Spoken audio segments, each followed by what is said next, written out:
What's going on, guys, and welcome back to my YouTube channel. So as you can see, we are here in Peterborough on a rainy day, but I want to take you inside our new purchase, which is currently a 3-bedroom semi-detached house, which we are going to be converting into a 5-bed all studio HMO. So follow me, I'll take you inside now.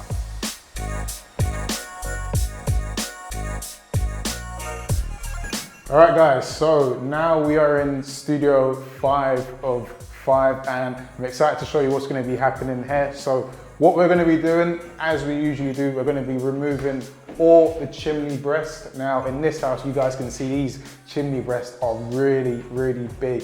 So by removing that, that's going to create a lot of space in the room to, again, maximize that studio feel and make it feel more spacious for the tenants. We're also going to be knocking through part of this wall to create access into what's going to be their ensuite.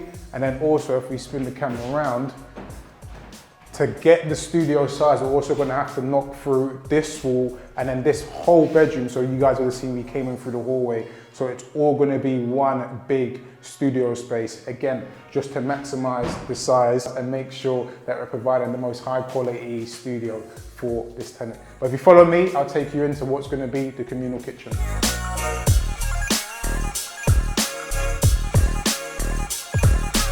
All right, guys, so now we are coming into the communal kitchen. So as you can see, at the moment, it's the second reception room. But again, because we want to utilize the space in the house, what we're going to be doing, so you remember that I said we were going to be creating a walkway into the ensuite. So imagine this would be the ensuite for that room. And then you're going to have this whole area is the communal kitchen. Again, imagine just worktops going around, very similar to the finish that you guys have seen us do in the past. We're going to go with that high quality finish. Do you know what I mean? You can't ever slack on the finish. So we want to make sure that we're delivering good quality for future tenants. Again, chimney breasts will come out, nice big windows, which will let a lot of good light into the room. Again, once it's all painted, it will look much more brighter and more kind of like welcoming for the tenants. Okay, so this area in the house is pretty unique because this is going to be the new kind of walkway into the house. So imagine this is going to be the communal corridor for tenants to kind of come and go throughout the house. You have some under storage here, which is a very big unit. This is where we'll be putting our tanks, electrics, fuse boxes, all the essential things to keep the HMO running to the highest quality possible. And then if you come through here, now, what is currently the main kitchen is now going to become not only the access to the house, so imagine this is now going to become the front door, because remember, as I said, over there, we're knocking through that wall in the hallway to make it a bedroom. So this is going to be the new access into the house. So again, this is where you kind of have to use your imagination. So imagine you're going to have a stud wall here. You're going to be walking in, you'll turn either to the left or to the right to access your room straight away. Go down this way and then you're going into the communal kitchen. But as I say, so it's a bit of a trail, again, we're utilizing our architect to make sure that we're maximizing the space as best as possible. And you can have a short spin around into, as I say, this is currently the communal kitchen, which isn't in the worst nick. I've seen some very bad communal kitchens. Now, what I do have to bring your attention to is this bit up here. So what we actually done here, so we was actually able to get quite a good price on this house purely because it looks bad. And I would say the key word here is it looks bad. It's not actually as bad as it looks. Basically, the previous owner got some work done. She decided to knock down the wall which was here, and in doing that, the builders who she previously used, they put one single steel beam up to support it. However, obviously, once they kind of took it down, you could see that it actually needed 2 beams to support it. Now, the benefit for us is that obviously we've done many of these kind of like back to brick refurb, so we kind of looked at it and thought, well, this is not going to be as big an issue as it looked. So for us, we was like, okay, cool. We're going to negotiate hard on the price because we know that you're not going to get your average home buyer who's going to want to buy it. And to be honest, we have to put in more steel and kind of do more work, but it's not that big of a deal. But yeah, obviously you got to bring your attention to, there's a big hole in the roof, so, well, in the ceiling, so you got to bring your attention to that. But if you come through, so imagine again, we're still in what is a bedroom. You have ensuite here, and then there's a toilet in here as well. Again, all of this is going to be knocked through. I mean, the ensuite is pretty nice and it is pretty spacious. As you can see, you can comfortably stand in here. What we're just going to do is we're going to make it a little bit smaller. So I feel like, to be honest, we can probably even fit, let's say, for example, you had a toilet here, towel rail, and then maybe even you might have your sink here, and then that's it. And then you can use more of this space for the bedroom. So again, it's just about utilizing as much space as you can whilst still keeping that kind of premium feel. But let's head upstairs and I'll take you into the rooms upstairs.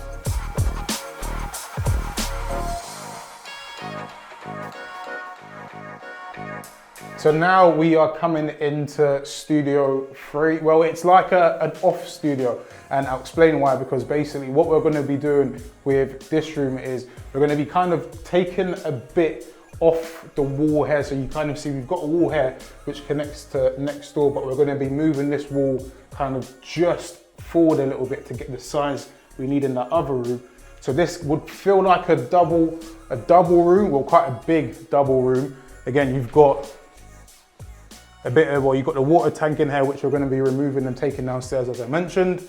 Again, that's coming out, chimney breast is coming out. Again, these chimney breasts are so big. I feel like now you can kind of see, like, I wouldn't say I'm quite a slim guy, kind of average guy. And even I'm like the size of the chimney breast. That tells you how big these chimney breasts are, and we're going to be taking them out. And then this room is quite special because it has its own little off-suite room. So if you follow me through, we'll just keep the camera rolling. So this person's going to have a quick short walk into what's going to be their own kitchen and shower space. So imagine they're going to have their off-suite, well, their en-suite shower in here, kind of like tucked away quite nicely, and then they'll walk in, and then all of this area here would be their own actual communal, well, not communal kitchen, their actual own kitchen area. Now, another great thing is that basically when you're doing these kind of conversions, if you have kitchenettes in the room, you can't actually have cooking facilities. You can't have a cooker, and you can't have any kind of like knobs, tryptophans, etc. But where this is an off-suite, you can have everything. So this could be a fully functioning kitchen, which again, for me, it's just, I'm kind of seeing it as a tenant thinking, oh, well, I've actually got a fully functioning kitchen. I don't need to go downstairs and cook with the other kind of like tenants. I can have everything very much secluded in my own room, which again, that's just a really good sales point for when it comes to kind of like getting this let for tenants.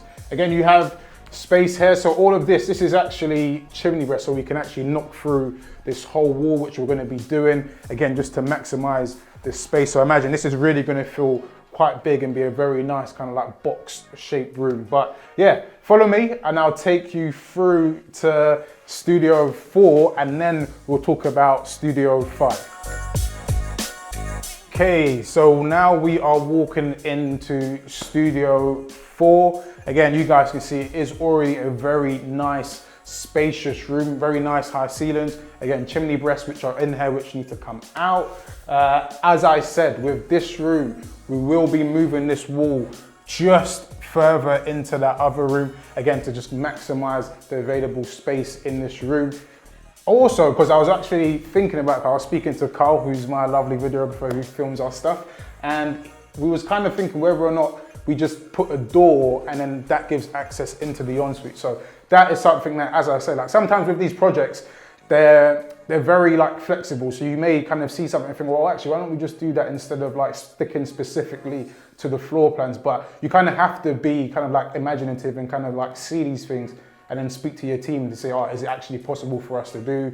Can we still have this space whilst doing that? Because if we can do that, then that just means that we probably won't have to put like another steel beam to kind of go across. So you've got to think sometimes how you can kind of save money whilst the project's kind of ongoing. But yeah, anyway, you'll have the ensuite, which will be here. And then again, I believe the kitchenette unit will run through here. Bed is going to be nicely tucked in the corner here. And you'll have your built-in storage.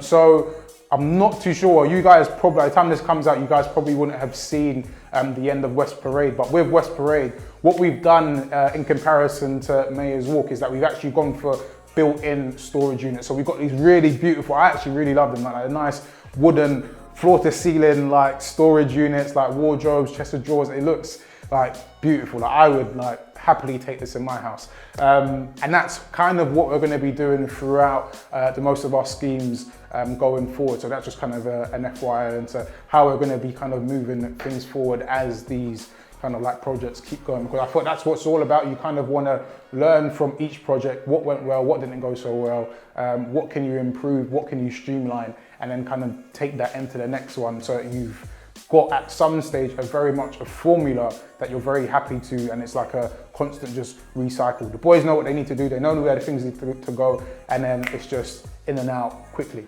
But yeah, follow me now and I'll take you to a specific section of the house where you have to use a lot of your imagination. Okay, so now we are in a section of the house which, again, you have to use your imagination, because what we're going to be doing here is we're going to be creating an L-shaped dormer.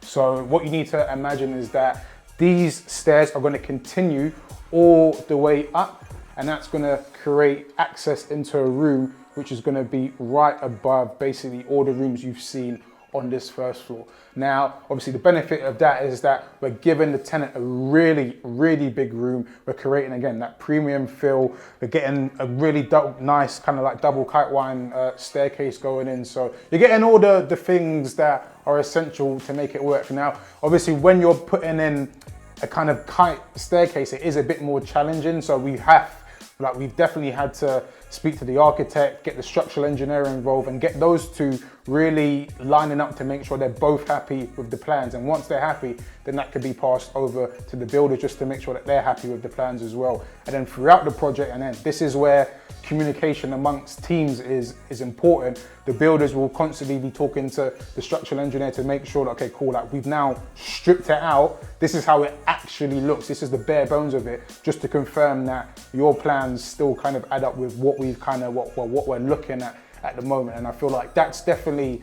something that I've kind of learned throughout the projects that I've been on, and just making sure that these guys are all communicating, because like, I'm not gonna claim to be a specialist in structural engineering. I'm not gonna be able to claim that I'm like a head builder. So it's important that you kind of, the way I see it is that you empower these people to say, listen, you need to communicate with the structural engineer to make sure you're both happy and you're both on the same page. And if you can do that, and they're happy, everyone's happy, then I feel like you have a very smooth kind of like project. So yeah, just use your imagination. Obviously, Carl's gonna put the designs on the screen for you guys to kind of see what it will look like in, well, once it's been created. But yeah, this is where we're getting technically studio 1 of 5, which again is going to be a really beautiful studio. We're going to have, from what I remember, the bed's going to be in the corner. The kitchenette is going to be running across the side. Their kind of like desk and stuff is going to be over there. Testing my memory now, but yeah, that is pretty much inside. The weather's like not the best today, so you may run outside and run back inside and film a little bit of kind of the garden and the outside, so you guys can kind of see what the dormer will kind of look like once it's up. So yeah, if you follow us outside, we can kind of get things going. I'm looking at Carl, I'm like, yeah, mate, your camera's about to get wet, so let's go outside.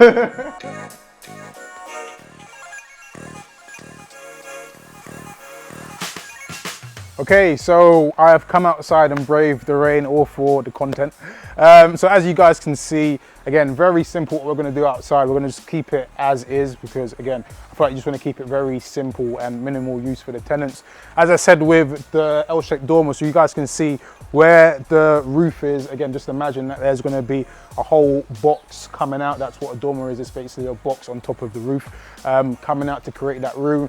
But yeah, again, this is a very exciting 5 studio HMO that we're looking to be creating. Again, we'll share updates with you as we kind of go along on the socials. If you have any questions, feel free to drop me a message. But yeah, hope you enjoyed the video, and I look forward to catching up with you guys in the next one, which should be the end of West Parade. So keep an eye out for that. See ya.